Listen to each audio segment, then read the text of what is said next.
El mes pasado estuvimos viendo lo difícil que es y la cantidad de pequeños acontecimientos prácticamente aleatorios que se tienen que dar para que en un sistema solar dado, en una estrella dada, surjan planetas que sean habitables, planetas que sean condicionantes de la vida y que incluso en nuestro propio sistema solar una serie de hechos son los que han llevado a que en la Tierra y no en otro de los planetas que orbitan alrededor del Sol, pues surgiera la vida.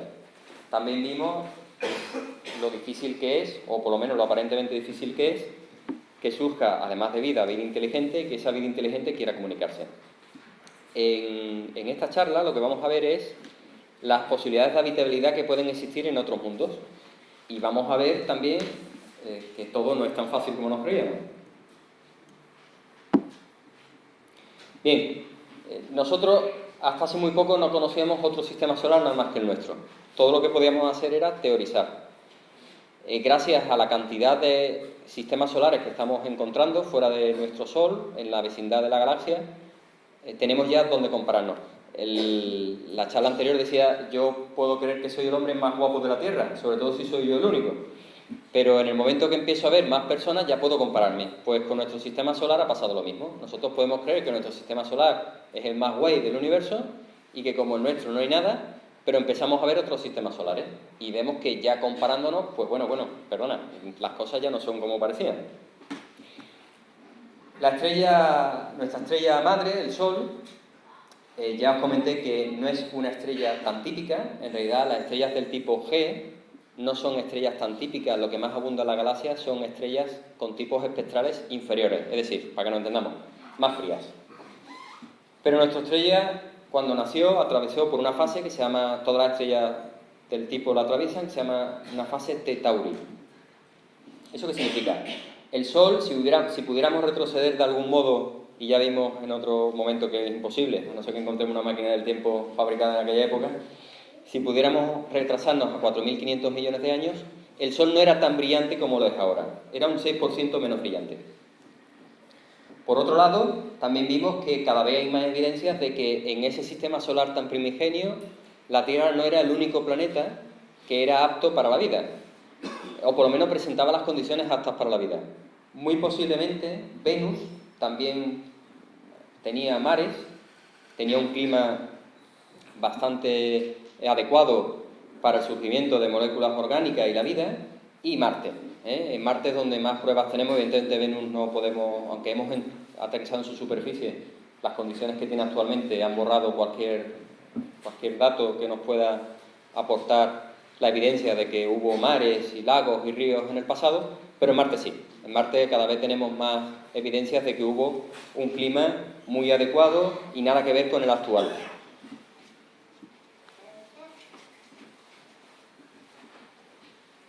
¿Qué le pasó a Marte?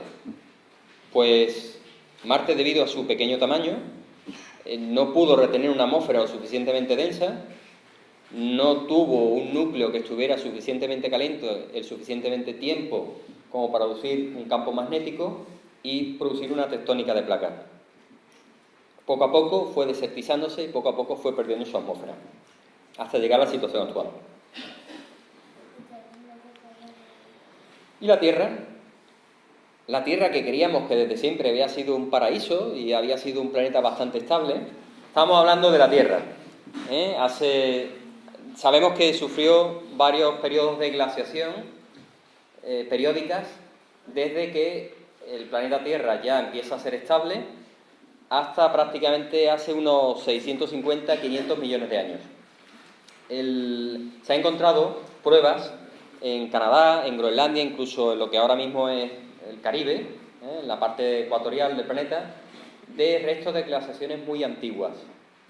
Bien, esto trajo un poco de cabeza en los últimos 15-20 años a los científicos, y ya en los años 60 se había propuesto lo que se denominaba la hipótesis de la Tierra bola de nieve, ¿no? Que era una glaciación global. La Tierra se había convertido directamente en una bola de nieve. Bien, ¿cómo puede suceder esto?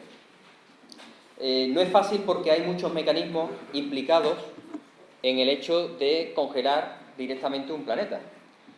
Y aunque parezca mentira, el surgimiento de las primeras formas de vida que empezaron a expulsar oxígeno a la atmósfera tuvo mucho que ver en esto. Hay que tener en cuenta que el planeta cuando se forma contiene una atmósfera muy rica en metano y en dióxido de carbono, los famosos gases de efecto invernadero, los responsables actualmente del calentamiento del planeta. Bien, cuando están en exceso es malo, porque pueden sobrecalentar el planeta, ya lo vemos en Venus, y lo estamos desgraciadamente padeciendo en la Tierra. Pero cuando no existen, también es malo, porque el planeta realmente, la temperatura tan confortable que tenemos ahora mismo, no es la real, si no existieran, sería bastante inferior. ¿Qué ocurrió entonces?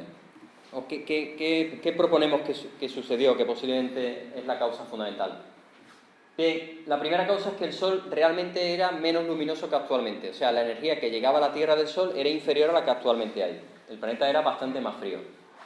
Y el ciclo del carbono, el ciclo del CO2, se detuvo. ¿Por qué? En aquella época había un supercontinente, se llamaba Rodinia, antes de que por la tectónica de placas se rompiera en las placas actuales, que son las que están derivando por la corteza terrestre y son responsables pues, de los seísmos, de los terremotos y de que la cuenca atlántica se esté expandiendo. En aquella época había un continente y lo que había eran muchos pequeños mares someros, un clima muy tropical, con mucha lluvia. ¿Qué ocurrió? Pues uno de los principales mecanismos de fijación del dióxido de carbono es la lluvia. La lluvia arrastra el dióxido de carbono y lo fija en las rocas. Paulatinamente, todo ese dióxido de carbono que estaba flotando en la atmósfera producto de los volcanes fue fijándose en la roca y desapareciendo de la atmósfera.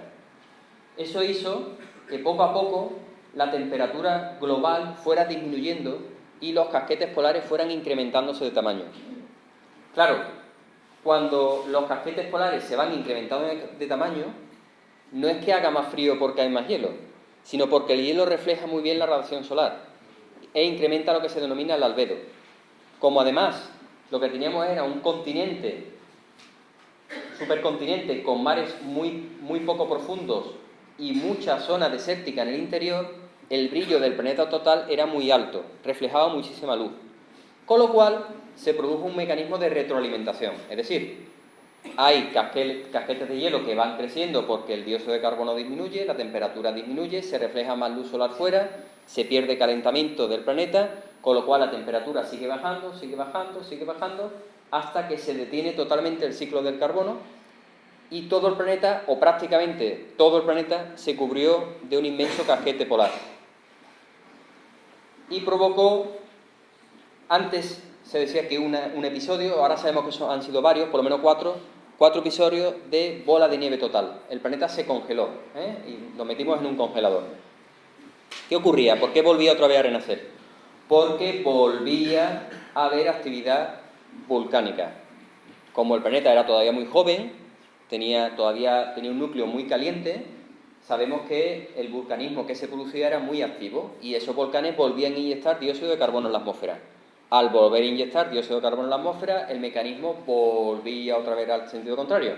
Voy inyectando gases de efecto invernadero, voy calentando de nuevo la Tierra y otra vez volvía a descongelarse. Se paraba el vulcanismo porque hay que tener en cuenta que los episodios de vulcanismo, y eso tenemos constancia en todo el registro geológico, no son continuados, duran muchos millones de años pero luego para otra vez. Y de hecho en los demás planetas del sistema solar tenemos la misma evidencia, son periodos, son picos y valles. Pues cada vez que el ciclo volcánico paraba o el clima se modificaba a más tropical con más lluvias, volvía otra vez el mismo ciclo. De nuevo otra vez se secuestraba el dióxido de carbono atmosférico, se fijaba en las rocas, el casquete de hielo por la bajada de temperatura empezaba a incrementarse, se incrementaba el albedo y volvíamos otra vez al mismo ciclo. Como podemos ver, la Tierra en aquella época no era un planeta ideal para la vida, era todo lo contrario, era un planeta muy hostil.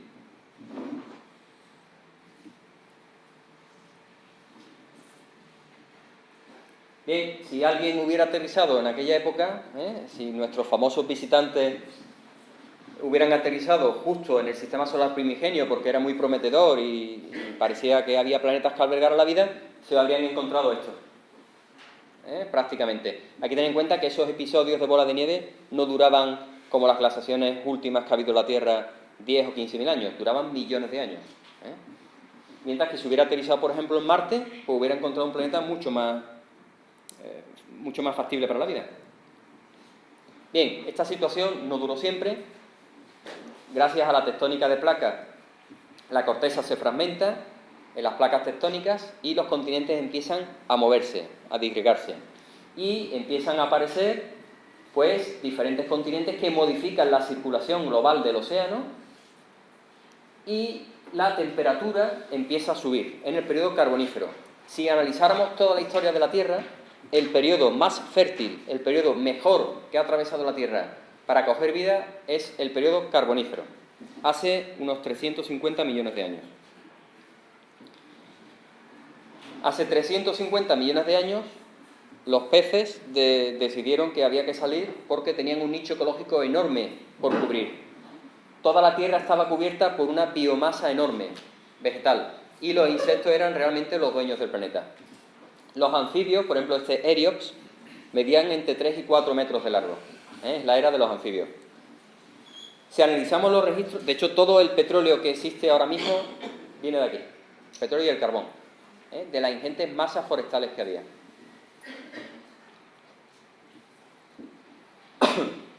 Si analizamos la concentración de oxígeno y dióxido de carbono a lo largo de la historia de la Tierra, desde hace 600 millones de años que empieza lo que se denomina un poquito antes, la gran oxidación, es decir, cuando empieza a expulsar los organismos fotosintéticos O2 a la atmósfera, vemos que en el carbonífero es cuando se produce el pico más alto de oxígeno y el pico más bajo de dióxido de carbono. ¿Por qué? Por la masa forestal que había. Enorme.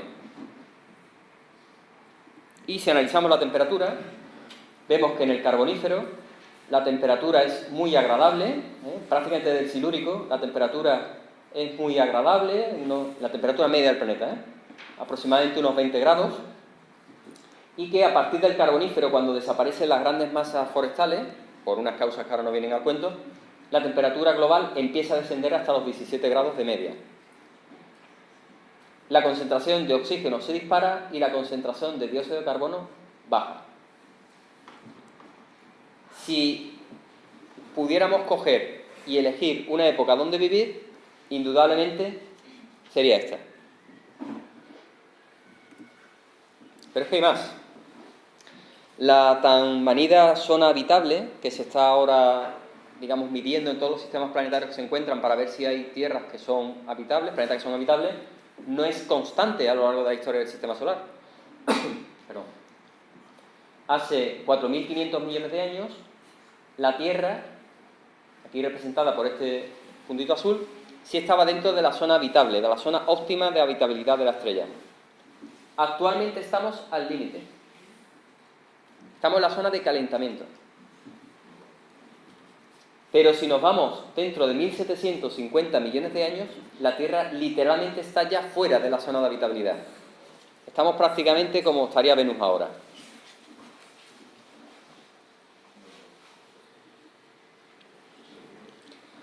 Bien, dentro de 1.750 millones de años, ya aquí 100 millones de años arriba, 100 millones abajo, ya no van a importar, el Sol empezará su fase de gigante roja. Habrá consumido todo el combustible nuclear que por su masa puede quemar y empezará a hincharse. Por lo tanto, la Tierra, literalmente, dentro de 700 millones de años, la vida pluricelular de organismos complejos como nosotros ya está en peligro. Dentro de 1.750 millones de años, la vida unicelular no existirá. O sea, la Tierra literalmente estará estéril. ¿Por qué? Simplemente porque la luminosidad del Sol, no la temperatura, porque las gigantes rojas en realidad son frías, pero la luminosidad, es decir, como es muchísimo más grande, es mucho más luminosa, literalmente va a asar el planeta. Muy posiblemente, un poquito antes de que llegue a gigante roja, Marte sea muchísimo más habitable que la Tierra. Es decir, que si nuestro visitante, que nos ha saboteado antes el ordenador, nos visitara sobre esta época, no daría un duro por la Tierra. Ni siquiera, posiblemente, diría que ha habido vida en la Tierra, en ese momento temporal.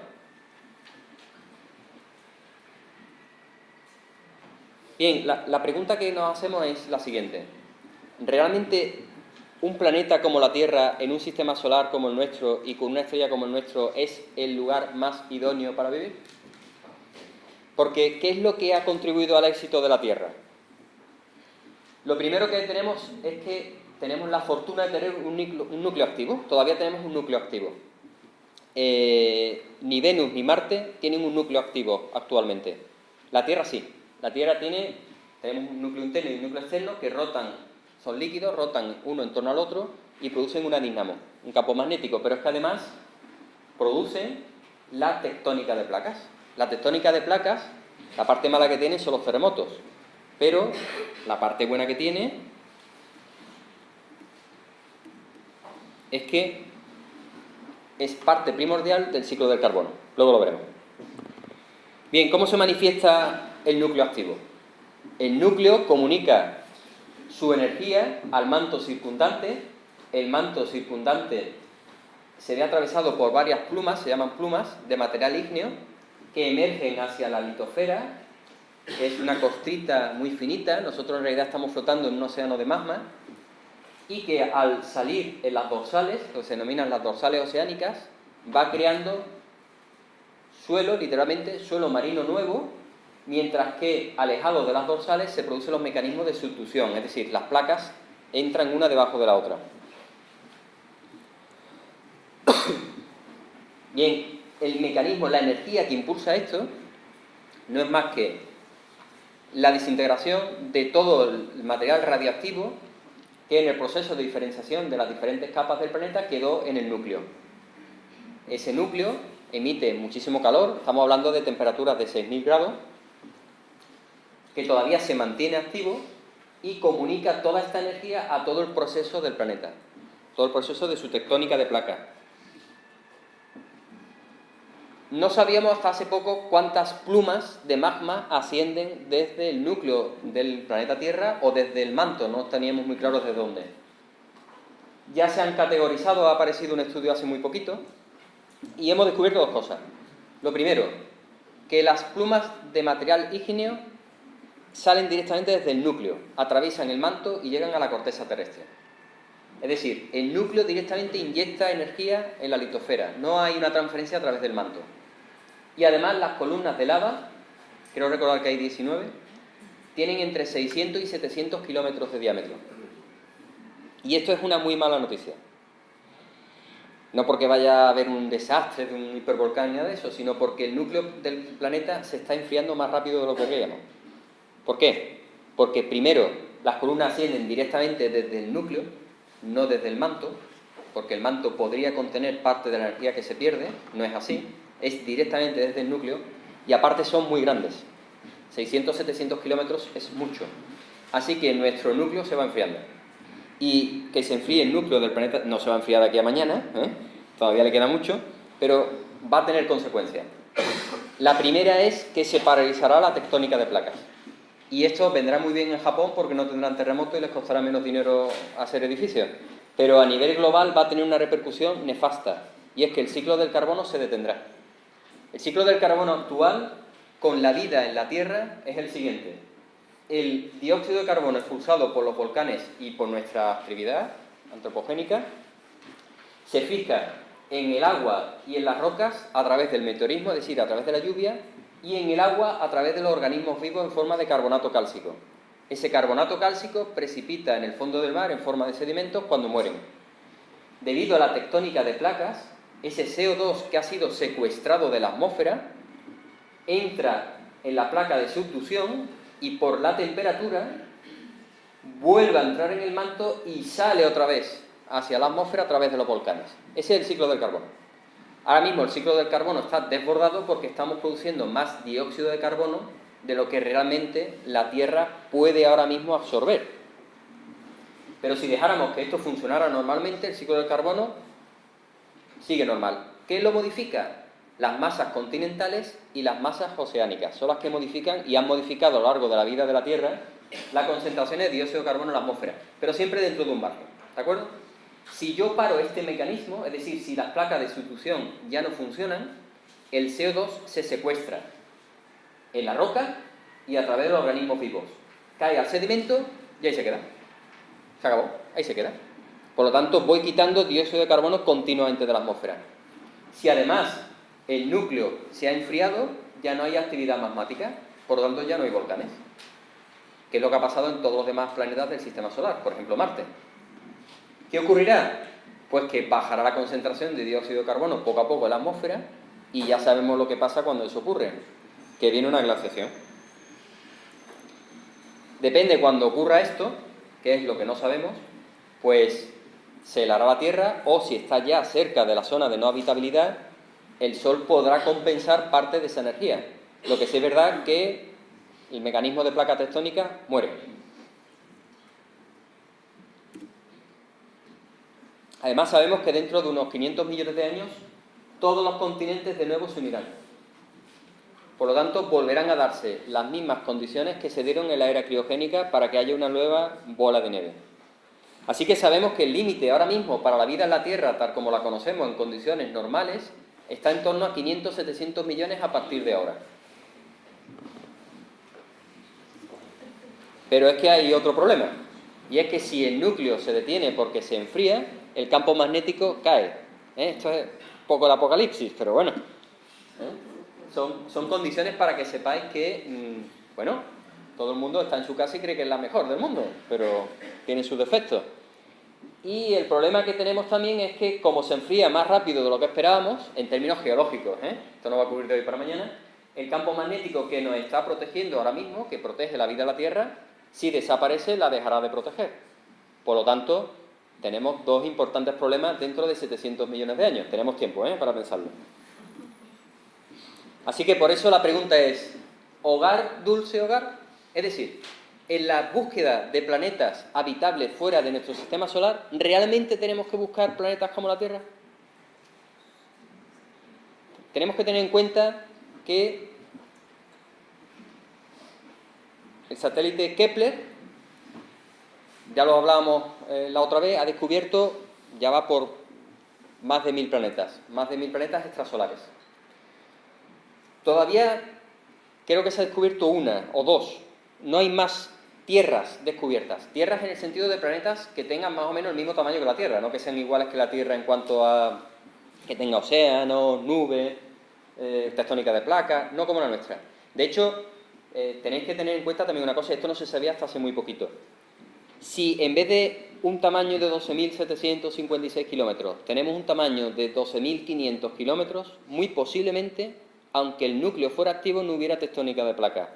Porque hay una roca que se llama perovskita, que es un silicato de magnesio, que solamente se da a determinadas presiones. Y vaya, da la casualidad de que con este tamaño sí podemos tener esta roca en el manto, que lo hace fluido. Y al ser fluido, puede actuar de balsa a las placas continentales y moverlas. Un poquito de menos tamaño y la perovskita no se forma. O sea, fijaos hasta qué límite estamos hilando. Pero es que además hay otro condicionante, y es que sabemos que prácticamente casi cada estrella tiene un sistema planetario. Prácticamente entre un 5 y un 10% de esos sistemas tienen exotierras, pero es que además esas exotierras pertenecen al grupo de las llamadas supertierras. Y las supertierras, ahora mismo, son las candidatas mejores a poder albergar vida, no planetas como la Tierra. ¿Por qué? Porque por todo lo anterior que hemos visto, vemos que si el sistema solar tiene 10.000 millones de años de vida total, ahora mismo estamos a la mitad, realmente un planeta como la Tierra es habitable en una fracción pequeña del total de la vida de ese sistema solar, de una estrella del tipo solar, del tipo G. Si nos vamos a otro tipo de estrellas, el planeta se enfriará mucho antes de que la estrella se enfríe. Nuestro Sol tiene una vida aproximada de 10.000 millones de años. Una estrella inferior, espectral, un poquito más fría, puede alcanzar los 20.000 o 30.000 millones de años. Y sin embargo la Tierra haría ya tiempo que se habría enfriado. Un planeta del tamaño de la Tierra. Bien, este es un ejemplo de un sistema solar, el sistema Kepler 69, en el cual hay dos planetas y se elabora una zona habitable. La zona habitable ahora mismo es muy simple la medida, depende simplemente de la distancia que tenga la estrella madre y la temperatura a la cual se supone que puede existir agua líquida. Sabemos que hay otros condicionantes para que eso ocurra, Pero bueno, te da una idea de por dónde buscar. Y vemos que en el 69, el planeta 69, el sistema Kepler 69, hay una supertierra muy cercana a su estrella madre, con lo cual es casi imposible que ahí pueda haber vida, pueda ser habitable al menos, y el 69 se está justo en el borde interior de esa zona habitable.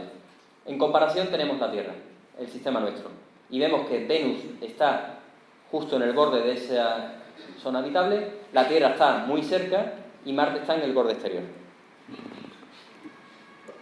Bien, ¿qué es una supertierra? Que lo escucharéis continuamente mucho en las noticias científicas. Bien, una supertierra está comprendida en realmente entre 2 y 10 masas terrestres. Es decir, Neptuno sería una supertierra. Pero para que una supertierra sea habitable, tiene que tener entre 2 y 4 veces la masa de la Tierra. ¿Por qué? Si tenemos una supertierra muy grande, del estilo de Urano y Neptuno, la ingente masa que tiene retendrá la atmósfera primordial, que es de hidrógeno molecular, hidrógeno atómico y helio. Mientras que si la supertierra está comprendida entre esas 2 y 4 masas solares, la atmósfera primigenia no se retendrá, se modificará y podrá llegar a ser algo parecido a la Tierra. Así que una supertierra realmente es el paraíso. Y ahora veremos por qué. Bien, estos son los diferentes tipos de supertierras que existen. La nuestra, una supertierra rocosa, sin océano, una supertierra que es realmente un océano global y una supertierra que es como Urano o Neptuno. Realmente la que nos interesa está entre estos dos tipos.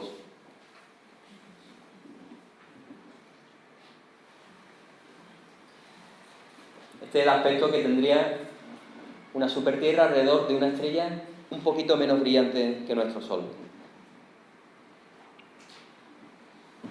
Bien, este es el ejemplo de una supertierra, el sistema Kepler 22. Volvemos aquí a poner nuestro sistema solar y vemos que está aquí Venus, aquí la Tierra, aquí Marte. Y alrededor de la estrella Kepler 22, esta supertierra, Kepler 22b, está justo al límite, muy parecido a la situación que ocupa la Tierra en nuestro sistema solar. Pero es un planeta que tiene aproximadamente 2 veces y media la masa terrestre. Sabemos por los modelos que un planeta de este tipo prácticamente es un océano, lleno de archipiélagos de islas. Ahora veremos si eso tiene ventajas o no. Después está la distancia a la estrella madre y el tipo de estrella que es. Nuestro Sol está aquí, unos 5.700 grados, y la Tierra está a una unidad astronómica de su estrella madre. ¿Veis que la zona habitable está justo al límite de la Tierra? Aquí sería una zona muy fría, esta zona está bien, y a partir de aquí empieza a ser demasiado cálido. Si nos vamos a una estrella un poquito más fría, unos 4.000 grados, vemos que la distancia de la zona habitable es más cercana. Y si nos vamos a una estrella muy fría, la distancia para que sea habitable es prácticamente pegados a la estrella.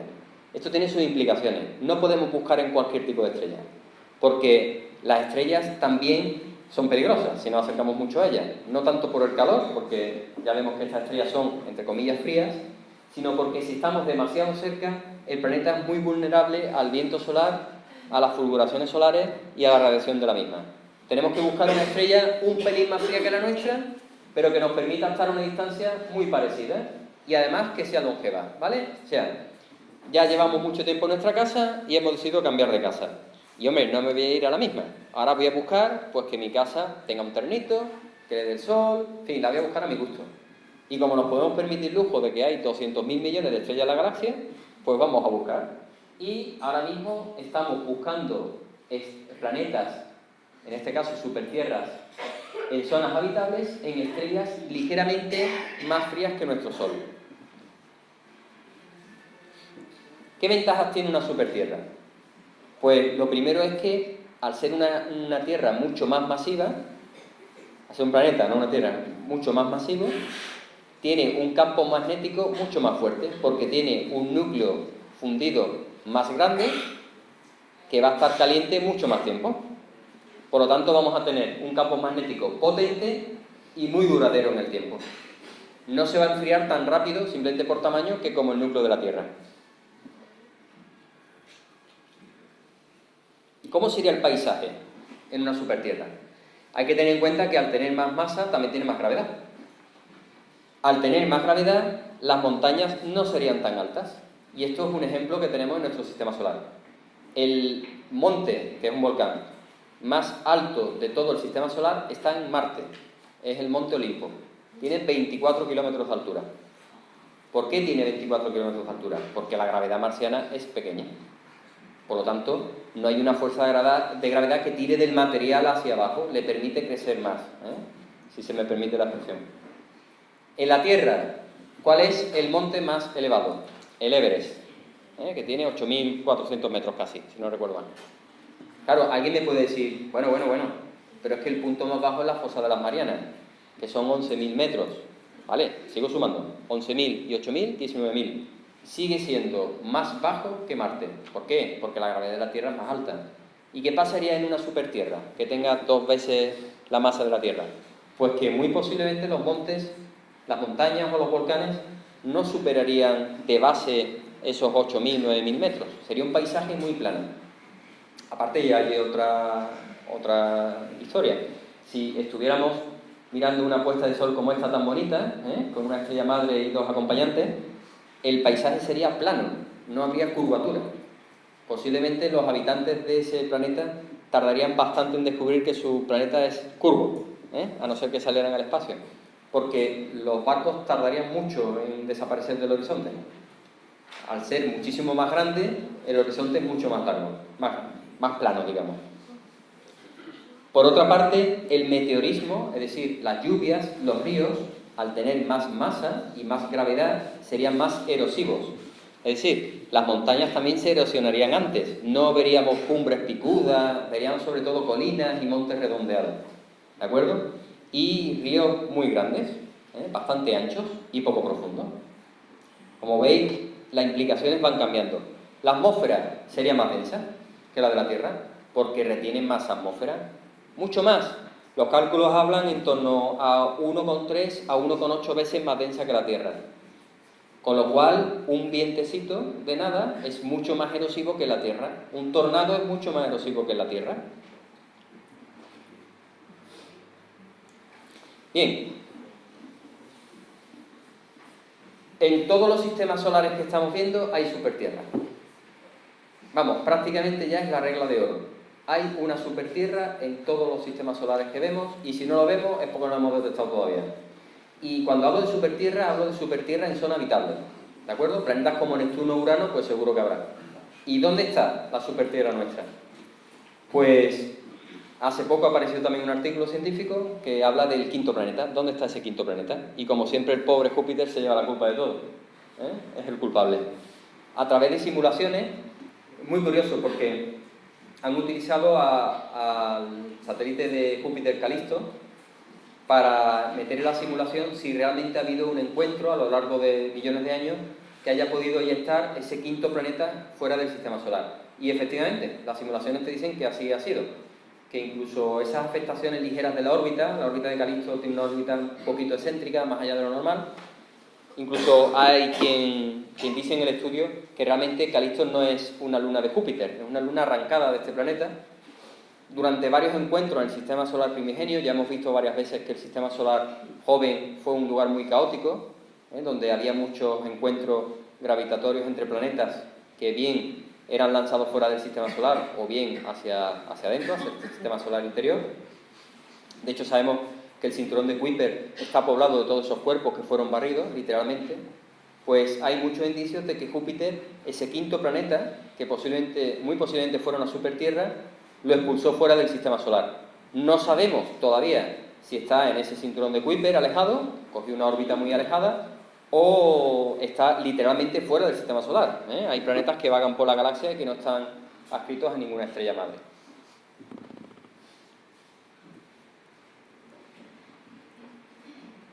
Saturno también, sabemos que Saturno está ahí escondido siempre, detrás del asesino, pero sin el cual cualquier movimiento planetario en el sistema solar no hubiera sido posible. Es más, Urano y Neptuno, la posición que ocupan hoy en día no era la que ocupaban en el sistema solar primigenio. O sea, en ese juego de billar que hubo un planeta que salió perdiendo y posiblemente fue la supertierra que todos estamos buscando fuera. Bien, ya nos ha quedado claro que una supertierra es muchísimo mejor que la Tierra, porque nos va a brindar mayor estabilidad, mayor tiempo de vida, un núcleo más activo, una tectónica de placas más activa. Pero todos hemos visto Avatar, en la que en una luna alrededor de un gigante gaseoso se desarrolla la acción, y no es nada descabellado, porque otra línea de investigación en búsqueda de mundos habitables, aparte de las supertierras, son las exolunas. Las exolunas son difíciles de detectar, estamos casi a punto ya de alcanzar esa facultad de detección, y tienen también varias ventajas. Lo que pasa es que son más difíciles de encontrar, digamos, son más difíciles que sean habitables, porque tienen que cumplir una serie de requisitos. Y los requisitos van la distancia que tengan al planeta madre, es decir, imaginemos Júpiter, y la masa de la Luna. Por supuesto, la distancia de ese planeta a su estrella. ¿Por qué? Si estamos muy lejos del planeta, aunque tengamos mucha masa, lo que vamos a tener son mundos de hielo, estilo Europa, estilo Encélado. No vamos a tener un mundo habitable. Si estamos dentro de la zona habitable, en este caso dentro, la zona habitable ya no tiene nada que ver con la estrella, está dentro del planeta que lo hospeda, aquí la masa que tenga la Luna determinará si tenemos una luna de océanos, aquí pone un Ocean Moons, literalmente un mundo oceánico, o algo más parecido a la Tierra, es decir, un mundo con agua, con gas y con tectónica de placas.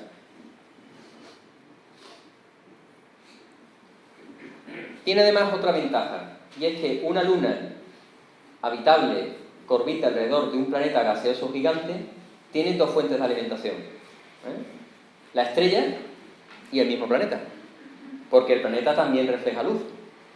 Y además, si en vez de orbitar alrededor del ecuador y pasar por la zona de sombra del planeta, este planeta tiene una ligera inclinación, siempre va a estar iluminado, tanto por el mismo planeta como por la estrella. Con lo cual, estaría, aunque las fuerzas de marea que produjera su proximidad al planeta fueran importantes y el planeta estuviera caliente, digamos, tuviera un mecanismo interno, esa energía que derivaría de la estrella matriz y el planeta hospedador también calentaría la atmósfera. Este sería el paisaje típico que veríamos de una exoluna. Veríamos un planeta totalmente lleno de nubes, de agua, y al fondo veríamos el planeta huésped, Júpiter. Por lo tanto, también otra línea de investigación es buscar exolunas. Exolunas del tamaño del planeta Tierra o incluso algo mayores, que no tienen por qué estar a la distancia habitable normal si estuvieran solos, pero que también son bastante acogedoras para la vida.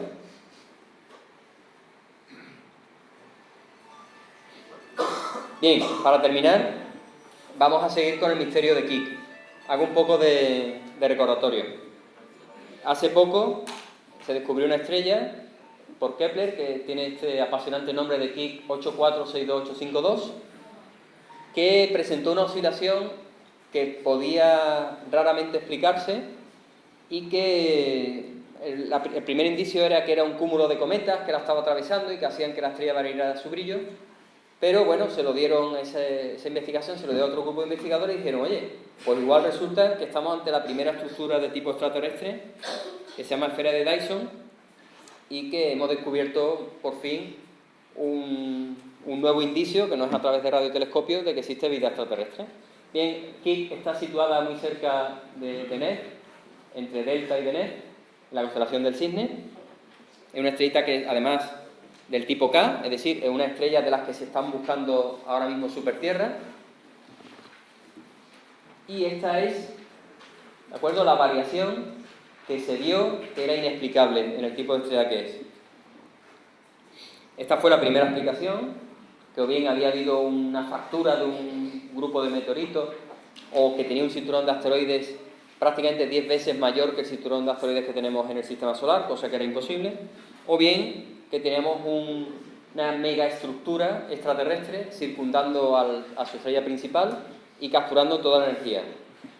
Bueno, nos han quitado la ilusión y, en fin, además había un programa mundial de seguimiento de esta estrella y bueno, pues se han hecho simulaciones, ha salido una nueva investigación y no hace falta tanto. Simplemente que hace aproximadamente unos 15 años pasó un gran cometa por delante de la estrella y la cola cometaria fue la que produjo el primer pico y ese mismo cometa o un grupo de ellos se ha fragmentado y han pasado, hemos tenido la fortuna de que han pasado justo delante de la eclíptica de la estrella y han producido esos pequeños picos que no se han vuelto a repetir. Esto hablamos de él el mes pasado, se ha seguido observando la estrella y no se han observado más picos. Por lo tanto, o los mineros extraterrestres se han declarado en huelga, o van muy lentos construyendo, todo esto me suena, o realmente no hay obra, lo que hay son cometas. Pues con esto terminamos, os deseamos felices fiestas, que paséis unas buenas navidades, que observéis mucho, que el cielo está ahora mismo muy brillante, no hace tanto frío, y muchísimas gracias por vuestra atención.